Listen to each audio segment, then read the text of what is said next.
అరే మామ ఏం తిందాం రా? అరే మామ 3 సింగిల్ తిన్నాను రా బిర్యానీ ఇక్కడ మస్తు ఉంటుంది రా మామ మంచిగా ఉంటుంది మామ తిను మామ సూప్ వేసుకో మామ మంచిగా ఉంటుంది సరే మామ సరే మామ. అరే సూపర్ ఉంది మామ ఏక్ దమ్ ఉంది రే.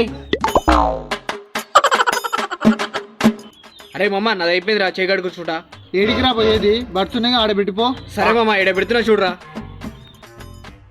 అరే మామ నాది కూడా అయిపోయింది రా, హ్యాండ్ వాష్ చేసుకొని వస్తా. ఏడి ఏది నువ్వు కూడా ఏదో ఒకటి పెట్టుకోరా. ఇదిగో పట్రా, నా ₹1,00,000 బండి తాళం పెట్టిపోతున్నా. అరే మామ నాది కూడా అయిపోయింది రా, నేను పోయి కడుకొచ్చుకుంటారా. నువ్వు ఏడి పోయేది, నువ్వు కూడా ఏదో ఒకటి పెట్టుకోయడా. ఇదిగో మామ సెల్ ఇడ పెట్టిపోతున్నారా. రాజుగాడు ఏం పెట్టిపోయిండ్రా? మామ నీ పక్కన వాడు సెల్ పెట్టిండు చూడరా. ఇదిగో పట్రా, నా మొబైల్కి మీ అన్న ఫోన్ అన్న చేసిండు. వస్తున్నా ఒక 10 నిమిషాలు టైం పడుతుంది. బిర్యానీ సెంటర్ పోతున్నా. నీ ఫోనా? అయ్యో ఓ అమ్మా.